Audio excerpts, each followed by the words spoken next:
பார்த்த கண்ணிரண்டில் நீர் பெருகுதமா, வார்த்தை தொண்டைக்குள்ளே அடைத்துக் கொண்டதமா.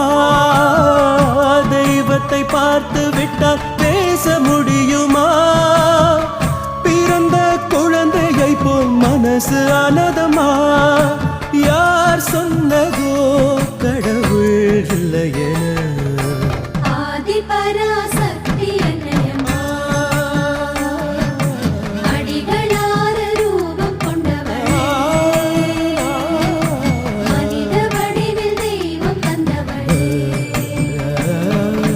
கண்டேனம்மா கடவுளம்மா, கடவுளோ மனிதனம்மா, மனிதனுக்குள் மகத்துவமா உணர்ந்து கொண்டே